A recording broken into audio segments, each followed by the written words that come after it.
the reports and the dashboards kind of at that very 30,000 foot level. So if you have any questions during this time, you can go ahead and chime in or raise your hand. That there's like a little Bitmoji in the upper right corner, and we can get to you either during the reporting that you have a question on or after it's all said and done. And yeah, it's very, very straightforward. So I will go ahead and get started. I will share my screen so everyone can see. This is page 1 of KegID. So KegID is a monthly subscription cloud-based software that allows you to track your assets. So it can be more than just kegs. You can track tap handles. You can track, we have a company in Florida that does chemical totes. It's really just going to depend on what you need it for.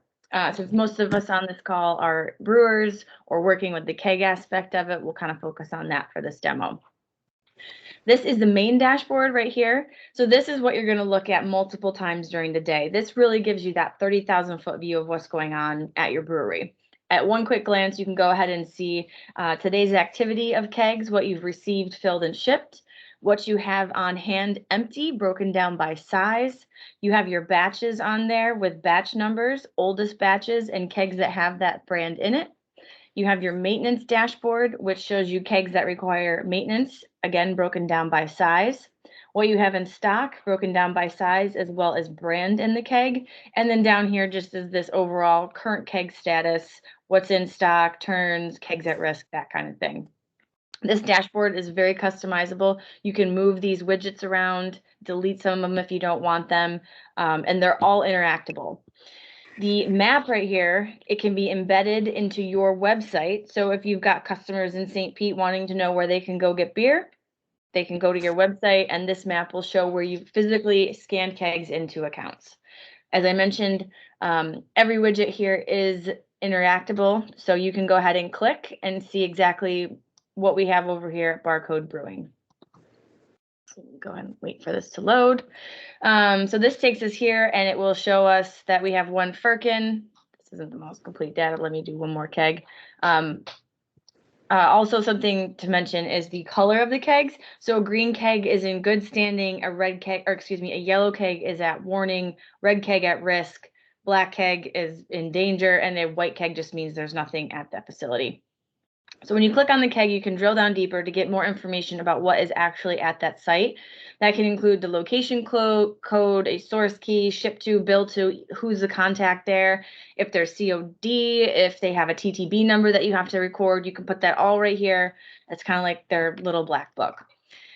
We can see that they have 3 kegs on hand. They have a half barrel of our Scanner Stout. It's in good standing, so we've dropped it off recently. You can click on that, and then it'll show you the unique ID barcode of that keg, and you can click there. And now this will bring you to the complete history of every single time that keg has ever been moved, filled, shipped, emptied, cleaned, and what's been in it. Gives you the complete history of that keg. Is there any questions on this first page of KegID? Okay. Next page.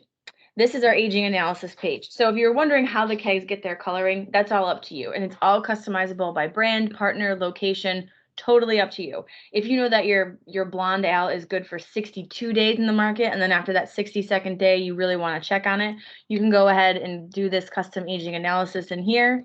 We'll say keep it super custom, and maybe after 108 days it's at risk, and 365 we're going to say it's gone. So you can customize those colors that show up on the kegs to give you that warning of when you need to go check on it, or if you're working with a distributor, when you should go talk to that distributor and find out, is this actually out in the market, or is it still in your cold box cooler at the warehouse? This will also break down a little bit more of what you saw on that main page with the Google map. Of where those kegs are, again, on-premise, off-premise, internal, external, that whole kind of thing. So we can click here and see that the 99 Bottles warehouse has 7 kegs. Again, these are all within good standing. All right, here's your unique barcode. Here's what's in them. And then we can say maybe these 40 we want to go have that conversation with and say, all right, we dropped them off, and where are they? They've been in your possession for 24 days. Are there any questions on this page? Okay. Deposits. How many of you guys are using deposits? Okay, good. So deposits is a nice way because right now, if you're using deposits, whether it's with a distributor or if you're doing dock sales, this is really going to allow you to go ahead and not overpay or underpay certain accounts. So what this looks like is as your kegs come back into, you can scan them back into your inventory, and this will kind of balance out your ledger. So let's say I go pick up all my empties on Friday and I don't scan them until I get back to the warehouse. This way I'm not paying Brandon for 4 of his kegs when Bill had 5 kegs. I'm keeping it all very balanced right there.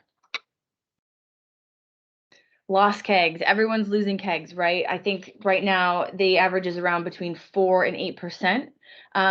And while we can't completely get rid of loss, we can help you lower that rate. The more you scan, the more eyes you have on your kegs, and that allows you to keep a better watch of what's going on. This also allows you to either write off or invoice customers if they've lost your kegs. So if you're working with a distributor, they're probably not going to scan when they drop it off at an account, but you can take what you have in your facility, or excuse me, what's out of code, bring it to them in an invoice form and show them what they potentially should owe you. It's a nice tool to have to hold them more accountable. You don't want to make a distributor mad, but again, it's just a nice tool to have. If you're selling, like if I come in and I need to buy a keg for a graduation party and I don't return it, then you can generate an invoice to me asking me to pay the balance of minus the deposit and the liquid that I've already paid for, what I owe you for that keg.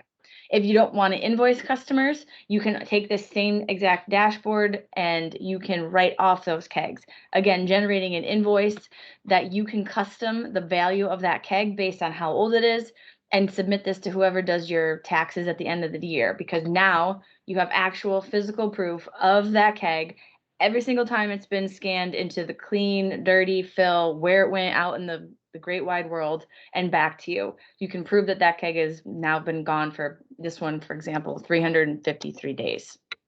So a nice tool because, as we all know, kegs aren't cheap and they do go missing from time to time. Any questions on the lost kegs? Cool. Also, I know that a lot of this information seems like a lot, and it can be. All of these dashboards are here for you to use when you're ready to use them. You don't have to use them. You can grow into the software. It's all included at that flat rate right now of the $25. And if you're leasing through KegFleet, then KegID is not a charge at all. Okay, the maintenance page. This is also a nice feature, very customizable. This allows you to go ahead and flag kegs when they need maintenance done to them. So if you've got a program set up where, after every 3 years, you want that keg to come back to you, get a warning, you scan that keg and you're going to know that you need to do a complete inspection of, the spear, the chime, the valve, all of that stuff. If you're getting into sours or coffee, you might want to flag that keg as it's coming and going for a deep clean, so you know that when it comes back, it had something else in it besides beer, and you might want to run it through that wash an extra time or two. Again, all customizable. You can use this page or not use this page. Any questions here? Cool. All right, turn dashboard. This is really a cool feature of KegID that's going to help you manage your supply chain efficiency. The more you scan, the more accurate your turn is going to be, the more you can see which brand is selling, what size keg is selling, what account is selling the most of it. And then from this page, you can go ahead to your keg estimator page, which takes your accurate turn. For this brewery, it's 4.8 turns a year. And then you can go ahead and decide how much you want to grow. So you're not guessing anymore. Let's say we want to grow at 3% with a 4.8 turn rate. And this year we only want to focus on 6 barrels because we're really hitting the off-premise market. So based on those accurate turns of 4.8 at a 3% growth, just 6 barrels, we need 804 to meet that. Not 800, not 850. Again, taking the guesswork out of it. That way you're not sitting on empty kegs and you're not running out of kegs. If you know how much a keg costs, you can go ahead and put the price in and you see what that financially is going to cost you to get to that level of growth based on real turn rates. All right. Any questions on the keg estimator or the turn dashboard? All right, cool. So now I'm going to jump in and show you how you can go ahead and scan these kegs. Basically, it's just on your smartphone. So I'm going to join with my phone right now, and then I will walk you through it. If you guys don't have barcodes, let me turn this background off. All right, if you don't have barcodes, we do sell barcodes. They come on a ring like this, usually with about 100 of them. They're industrial strength aluminum, and they hold up in hot wash, caustic wash, cold wash, as long as they're put onto a clean, empty room temperature keg and allowed to cure for about 24 to 48 hours. We've had minimal problems with them. If for some reason, though, they do come off or get scratched up and your phone can't scan that 2D data matrix code anymore, they're 60 cents a piece. So it's not a huge investment, easily replaceable. And Deanna and I can help you merge double barcodes on a keg so you're still not losing the whole life cycle and process of that keg that you've been scanning. We ship them from Houston. So for my Texas people, not too far. Okay. So everything is scanned through an app. It is Android and iOS compatible. It's a free download. You can have as many users on there as you want. You don't get charged to scan. It's just a monthly price for the cloud software. And I will show you right now what the app looks like.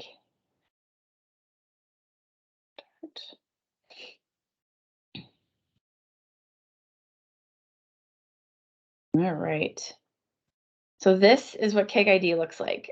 If you have 1,000 or less kegs, you don't have to go and buy one of those scan guns that we'll have Deanna show you after the demo. You can simply use your phone. Again, it's very easy. The main two functions you're really going to focus on are move and fill. And that's when you move a keg from location to location, and filling is when you've got your beer ready to go and you're putting it in those kegs. So if you click on the move function, now it's going to take you to where you're moving it from. So let's say we've gone from the clean pile, and all of these, all of your brands, all of your locations are preloaded before through an easy Excel sheet when you sign up.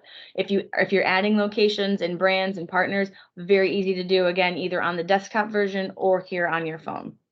All right, so now we're going to move this from the clean pile. I want to put it into stock. So I click stock, click add kegs. Then you'll click in the right-hand corner, the camera function. Now you've got your camera, and you simply scan this barcode. This will buzz, and now that keg has been moved from the clean pile to your stock pile. I'm getting the triangle of death because my computer is not a keg, and that barcode is not assigned to an actual size keg. So no one worry, everything is fine.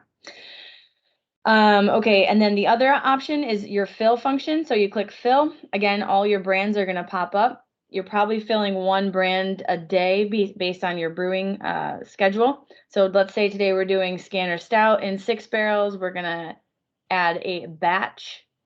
We're going to do the 1100 batch. We're going to click next. Same thing. Click on the camera. Scan the barcode. Now that keg has been filled. It's very easy to, once you've got that brand already set, you can just boom, boom, boom, boom. You don't have to go back through and pick the brand and the batch every single time. You can just line it up and scan all the kegs at one time. Same thing with the arrow of death on this point. It's just because, again, it's my computer. All right, so that is how the app works. You can set the app up too. So if you've got drivers out in the field and you just want them to just drop the kegs off, pick the kegs up, then all they'll have access to is the moving. There's no way that if anyone without the right access can get in and kind of monkey up everything that you've got on your dashboard. So all your data is safe there. Do you guys have any questions about the app, about the Does it track the users that are scanning things from one step to the other? Does it tell you who's doing it? Yeah, I believe so, to kind of hold them accountable and see who's done what. Yep. It does that. Every time something is scanned, a manifest is created that will show who scanned it, where they scanned it, and which kegs were scanned. So it's 100% traceability for both the user as well as the assets. Something else to keep in mind too, if you skip a step, it's not gonna, you can move forward. So let's say my job is to drop the keg off at an account, but I forget to scan it off at that account. And then Bill's job is to pick it up at the next week. He scans it. It breaks the cycle, but it doesn't stop you from scanning and continuing to count your turn rates. Okay. What's your non-compliance rate? Do you have data on that, on stuff that is missed in steps and not getting checked back in? And That's really that's up to what you want to pull from it. We have the data there, but we don't usually go into accounts and run those kind of reports. But you can definitely set that up so you know, hey, you were supposed to drop this keg off Friday at this bar, and now all of a sudden it's back the following Friday from what bar? Like you missed that step. You can see that on your end from an admin level. Kind of have that conversation of you're not doing your job. yeah. This page right here, Dana, do you want to kind of talk a little bit about this page and how when you're out, you can find locations, let's say you're delivering that day and maybe you just want to see what accounts are kind of also nearby? Yeah, there might be some conversation in the background, but hopefully you can hear me okay. I think, was it Ryan that was asking about accountability? I actually had a customer who created a location for each driver. And so when kegs were scanned from stock to that driver, then the driver is responsible for scanning from his truck to market. And each time he comes back that day, that week, there's physically no kegs, but virtually there's a keg still in his truck. That's because he didn't scan it out. So that helps hold the drivers accountable when they know they're being measured that way. That's the simple way to do that. But on this screen, partners is a very popular button at the bottom there. Here you can see if you sort by kegs held. This is demo data, so the button at the bottom, yeah, this, like I said, demo data. You can see these locations have this many kegs, and you can click into, let's pick that 99 bottles there. Sorry, my phone is very slow, so. And here you can see at the top, it says 47 kegs. For your sales guys, your drivers, they can see the address. If you want to put contact information in, what time you should drop off kegs, like between 2 and 4, drop them off at the back door by the kitchen. You can put those kind of notes in here. And the 47 kegs, you can drill into that and see, what the actual barcodes are. So this is stuff they can see from their app. You can also, from the website, print out a report for that location, and it'll actually show what day that barcode was shipped to them, what product was in it, and sometimes they might remember it by the product rather than the barcode. Oh yeah, I remember that IPA's in the back room or whatever, and can hopefully there's a cooperation to find those kegs. It's not so much that you're chasing after your customers for them. Another thing that's important is all of the reports that I showed you on all the dashboards, you can export into Excel and run your own kind of analysis on it if you're finding something in our software that you need a little bit more of or you want to tweak a little bit. All of that stuff is exportable. Is that the right word? So, also, if you have access to both the app and the website, you can go into Safari and run the website. It's a little bit, skinny, but there's a lot of times that I'm on the road and I can just look up stuff from my phone. More reports from the website than just the app.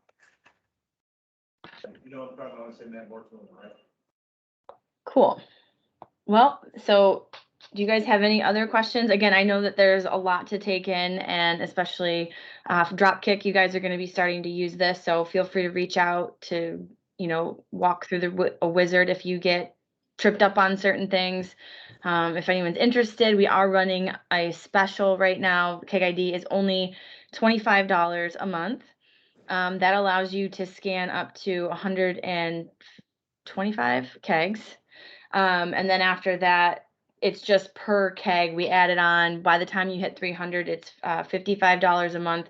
By the time you hit 500 kegs, it's $100 a month. And again, it just goes up per asset you're tracking, not per scan. And everything I showed you is included. It's not a la carte. You get the whole kit and caboodle. And you can grow into the software as your brewery needs it and as you need certain reports done and picked. Cool. Awesome. Cool. All right. Well, if no one has, oh, and we also integrate with Fermentable brewery production software. Frank is on the line. If you guys have questions for him about potential integrations and that value, we can send out his email if you want to get in touch with him. And like I said, yes, KegID and Fermentable do integrate. Cool. No questions? Andrea, you did a great job. Andrea, did you want to mention the self sign up? Yes, so we do have self sign up. It is almost 100% live on our website. We had a little bit of trip up with DocuSign, but that should be taken care of within the next 2 weeks. So you don't have to email us. You can actually just go online, fill out some paperwork. It's a quick 3-page thing. And then from there, you can go ahead and sign up and we will get the barcodes in the mail to you if you do need barcodes. Again, 60 cents a piece. With a how-to video. I mean, it's not rocket science. You guys brew beers. So you can probably figure out how to put stickers on kegs. Once you log into the website, there's help articles and videos as well. So you can study at your own pace or give us an email, call. Yeah, I will show you guys real quick. Very, very robust FAQ section up here in the top under help center. We've spent a lot of time, you know, we don't have a ton, like I don't have a YouTube channel yet, but we do have, if you've got questions about the website, your app, hardware, you can go in here. We've post articles monthly with best practices. You can search for what you're trying to do. And again, I think we've got more than 800 articles, videos, that kind of stuff to help you, you know, navigate when you get hung up before you call Deanna. But you can always call Deanna. You can always call myself. You can always call Bill. We're based in, you know, Houston. Different time zones. Yeah. But here to help. Cool. Well, if you guys don't have any questions, that is the KegID demo. More than happy to help out with anything else as stuff pops up. Andrea, can you send us this recording? Yeah. You want which reporting do you want? Record the video. Oh, the recording. Oh, yeah, yeah. Yes, I can. Sorry, I thought you said reporting. Yes. I look forward to helping all of you at some point. Yeah. Thanks for your time. All right, everyone. I'm going to stop recording.